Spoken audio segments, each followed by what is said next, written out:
Guillaume, you don't have your sunglasses. No. You have to pay for it. We'll do it for the second screening. Thank you so much for being here, presenting the film to the New York Film Festival. It was a great discovery at the Cannes Film Festival. When discovery not in terms of I knew your work, obviously, but it was a really, really delightful surprise to see how well you could reproduce the French New Wave era.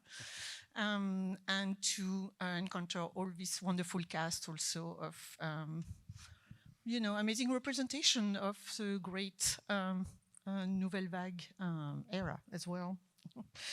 I'm going to ask a few questions to everyone, and maybe I'll start with you, because you've always mentioned how much you love that particular style of filmmaking and how influential it was on you when you decided to make cinema and to make films, which are sometimes very different. But why did you particularly decided to make this Breathless making of at that particular time when you're quite prolific and we have you here a lot? Well, but I'd like to hear a little bit about that. First, let me say this very French film started here in the US with my colleagues and collaborators who are here tonight. Holly Gent and Vince Palmo. You're here somewhere, just raise your hand. They're here. And then myself, about 13 years ago, we figured out, we started kind of working on this, kind of sharing our love of the Nouvelle Vague and how much, I guess everything about that era was so intriguing. And I feel like I always wanted to make a film about making a film, maybe, if you're making enough films, but I didn't really want to do one. I could do a comedy or something about my own experiences, but I thought it was so much more interesting and challenging to go back in history to a time and see that. But I could express everything I wanted to say, really about making a first film, and I had all that. But it was just great to get under the hood of another film to this degree. And the idea was, of course, to make it look like a film made in 1959. I told everybody, this is a film made then, and it's going to look and feel like that. And, it's just, we happened to be hanging out with the Nouvelle Vague, That was kind of the vibe. It's quite remarkable because when we see the film, we do feel we're in 1959.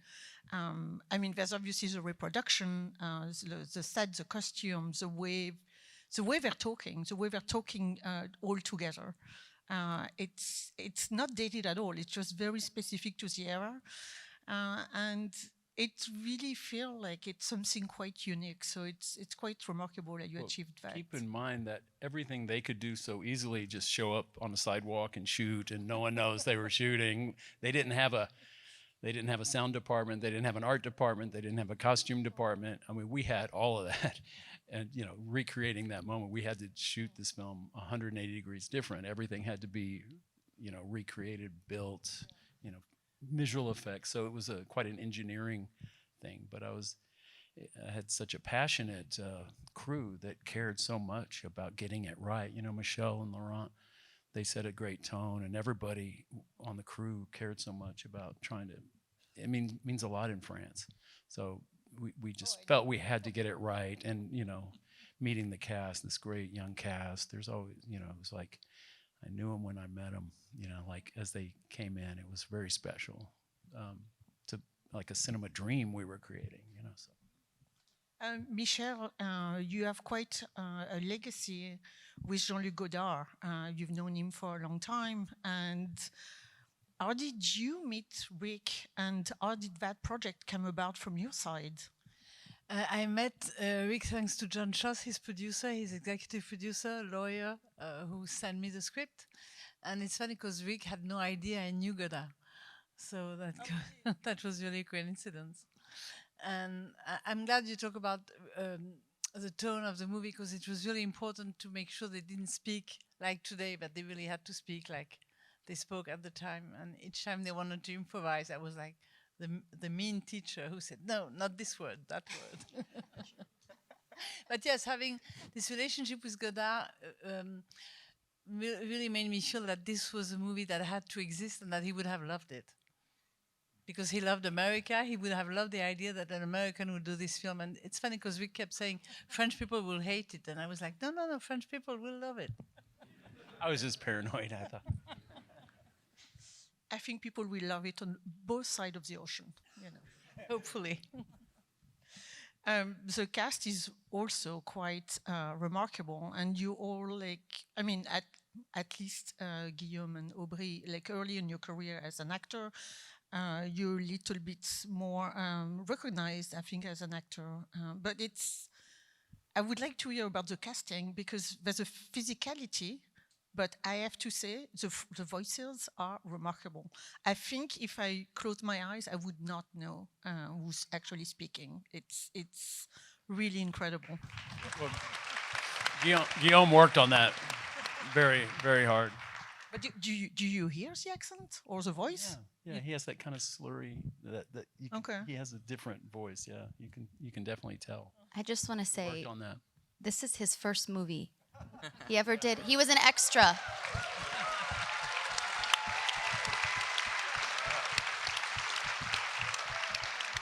It's pretty remarkable, really. I just had to say. Just want you all to know. Do you want to start explaining how you came into the film and what sort of training you did and how exciting is it to play Jean-Luc? Yeah, so I didn't send an email for auditioning to this project. I received an email because I put my videos and photos online, and it just read as a scam for me. I was an extra, and this guy is offering me just to audition for Richard Linklater, playing Jean-Luc Godard, making Breathless. That sounded like a scam, so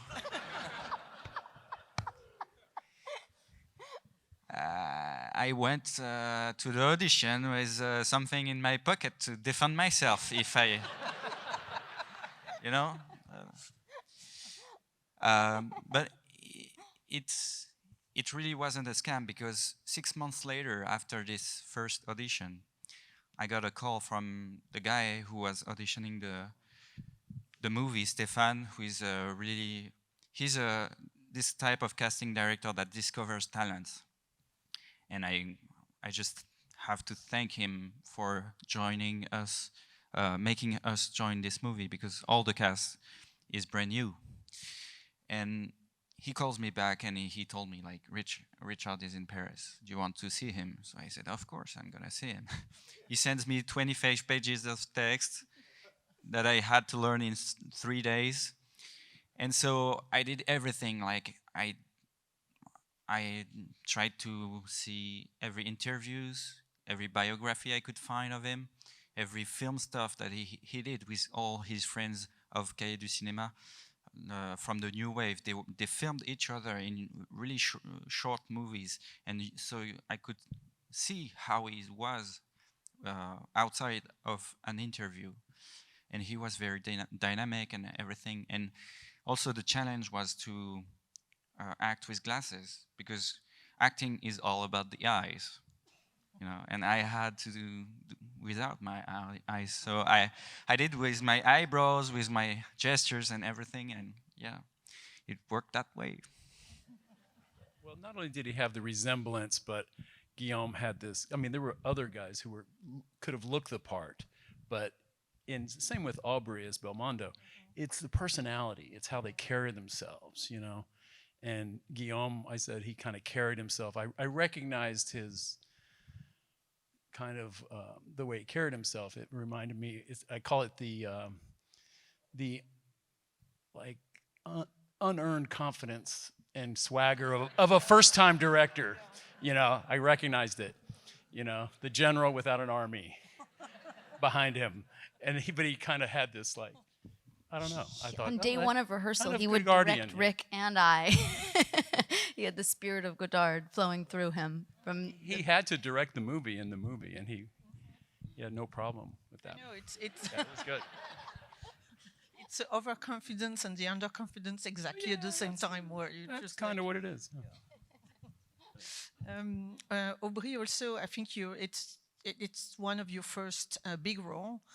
My first, my only. I'm building a resume for you. You made so many great stuff in France, we just don't know yet. It's also quite intimidating to play Jean-Paul Belmondo because he's quite an icon in France, and he's definitely more known physically as an actor than Jean-Luc, where you do a different research. So I wanted to know what sort of things you did to train like him, box like him, speak like him, and the amazing resemblance. I had the chance to don't know this person before the casting. Like, I've heard about him. Wait, Belmondo? Yes. I knew he generation. existed, and I knew he was an icon in France, but I haven't seen a movie with him.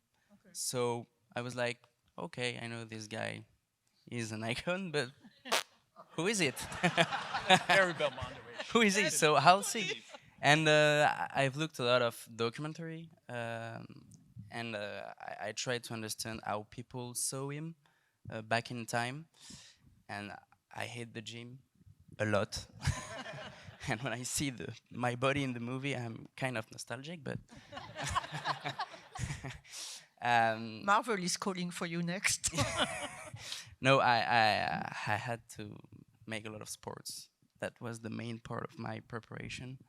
And then we rehearsed all together, and I think we found a lot of things during this rehearsal. So thanks to you. Thank you. Zoe, for you, it's also very intimidating because you're playing another icon that also has to speak French. I don't know if you spoke any French before going on that shoot. And you're playing basically 3 roles. Because you're playing Patricia, you're playing Jean, and you're playing, like, how do I navigate with all of this, and in a different language and environment. So it's quite challenging, and the resemblance also is striking. So I wanted to know a little bit about your experience, how you came into working with this band of French people. Well, I had the honor of working with Rick about 11 years ago on a movie called Everybody Wants Some.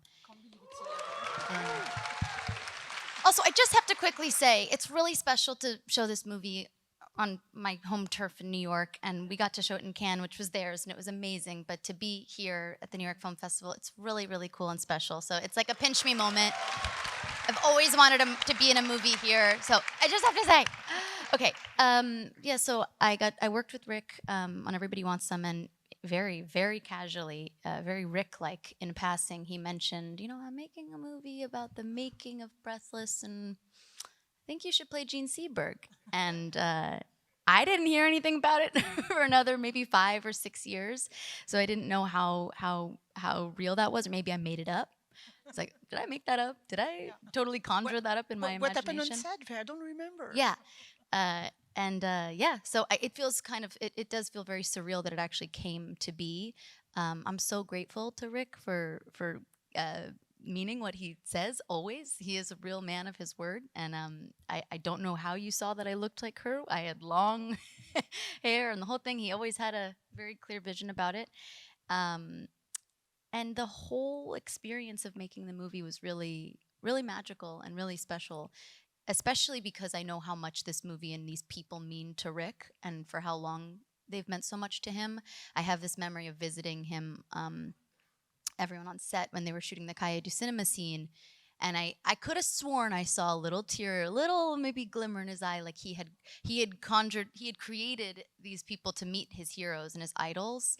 And I think that's part of the reason why these people feel so real, and they're not impressions, they're interpretations, they're love letters. And so that was also something he really reminded us, is you're not doing an impression. You're doing an interpretation. Bring other colors to it. You get to have these great real memories and real stories and real things from these people's lives, but fill in the gaps, and make it yours. So he was really insistent about that, which was freeing in it not feeling so scary to play, like you said, an icon, because that gets a little very intimidating.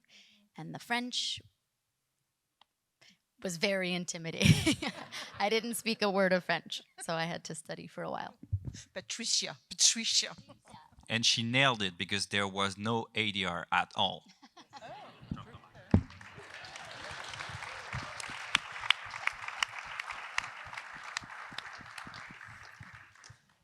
Were you that committed that you got your haircut? Of course, yes, of course. Although I was like, I was gonna do it, and Rick was like, wait. I don't know if we have the money. He emailed me. He's like, why don't you wait a day until we have? I was like, did I lose the part? He's like, yeah, I just want to make sure that it's all real. But yeah, You can sell your hair to finance a movie. You never know. You picked Godard in this first film, but you could maybe have picked something else from that era, or was it always the one? Yeah, Aubry Dullin. I think it's Vincent Holly and I. It was just, it's so unusual. Godard's so different. You know, you could pick any number of films, I think, to typify the Nouvelle Vague, but I don't know. There's something just so funny about Godard. You know, he's just so different. And I think there's something so magical about Seberg and Belmondo. I mean, that film shouldn't work. You know, lightning struck, Godard conjured something, and he's so, I don't know, he's just so different, so funny. His quotes and his, you know, you can kind of laugh at Godard. I think that's fair to, you know, he might be a little full of shit, you know, but, you know, he's probably masking his whatever insecurity with theory, but I don't know. He's just so different, and that film is. And like, what would you do? 400 Blows. You could never cast Jean-Pierre Léaud. You know, you could never find a kid to do that. Oh, you did a great job on this. Yeah, one, but so you I never don't know. know. There's something. And I think Truffaut was a little more normal. You know, you know, in a good way. I think he was probably a lot more fun to work with. But Godard is the conflict in person. yeah. He's the oddball that makes it so interesting. But, you know, you're watching a revolution go on in this movie, but only one person might be aware of it. Everyone else is thinking, like, they just don't know, you know? So, it's, you know, it's a one-man revolution, I think. But if you're going to make a film that's different, Godard had the vision and the kind of moxie to do it differently, you know? I mean, that we made can say sense this to him. now, but Yeah. At the time it wasn't that clear. No, he's driving everybody crazy, but you know that's fair. That's, you know. Do you drive people crazy on your shoot? Like, you do a lot of rehearsals and you're very precise. So it's probably a different sort No, of ask crazy. these guys. I don't think I drive them crazy. You definitely. No, but I'm not going to say now, cracking but as the soon whip. as you turn. Yeah. No. There was just one time you drive me crazy. Yeah. Only once. It's the scene where I say, no, there's no makeup in this scene. Because I was smoking this pipe, and the herbals they put in this is just like making your tongue like a stone. And he kept going like, one more. At the end of the day, I was like just shaking like, if he does one more, I'm going to quit the set like Godard, and he won't see me again. But he did not. I do a lot of takes, admittedly, and yeah, we get it flowing. But you know, we shot this film in 30 days. They had 20, but like I said, we had to build everything. So we made the picture and the before the picture. yeah, we rehearsed so much, and these guys really built those relationships. By the time we were shooting, I wanted it to feel pretty loose. So I don't know, it was really fun for me. I feel had like a you're the great time. opposite of drive actors crazy, because he pretty much there's the same amount of shooting days as there are rehearsal days, which is really rare. And it's awesome for actors and doesn't usually happen. So I feel like it's the opposite. It's so nice. You know what to expect. A lot of the scenes you've rehearsed in the actual, on the actual sets and locations.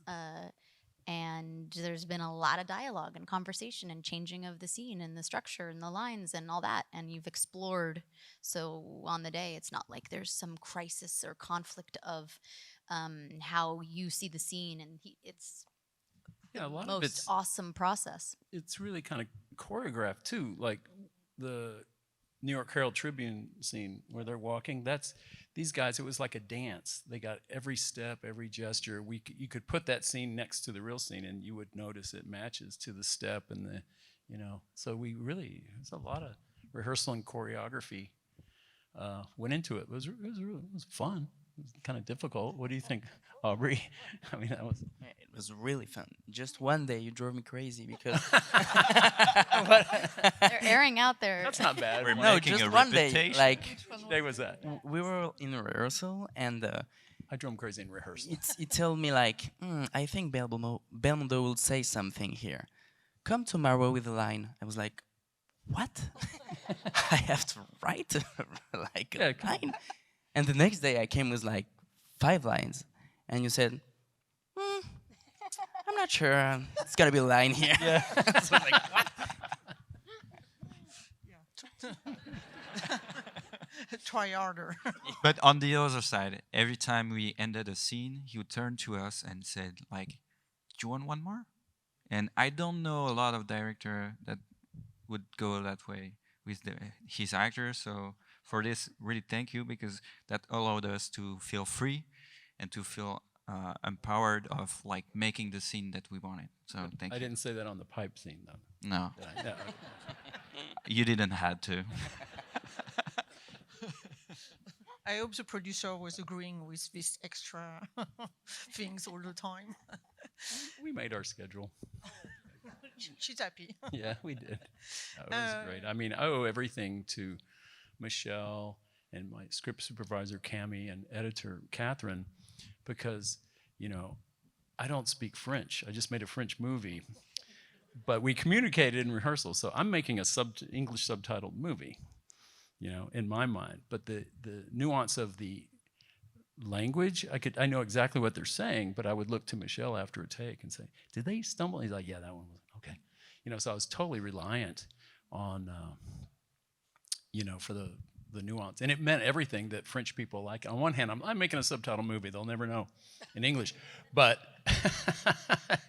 we did care in France that the performances were as absolute fine as they could be. So it was helpful to the actors themselves would say, yeah, I can do better. So that's why I'm asking, you know, how do you feel about that take? Or, you know, because I wasn't the final, you know, needed a little help there. One thing I want to say about Rick is that he puts his trust in people in an incredible way. I mean, he came to Paris, he didn't know any crew. We introduced him to the people we felt were the best people, but he had to trust us and trust them. Like he trusted his actors to be true and to have the right rhythm and the right line. I mean, he really put a lot of trust into us. So, of course, we worked hard, but it was such a gift to be trusted with, let's make a movie together. And we really all made it together. Yeah. Everybody's having fun. Well, unfortunately, we're running out of time for tonight, but thank you so much for being here. Thank you.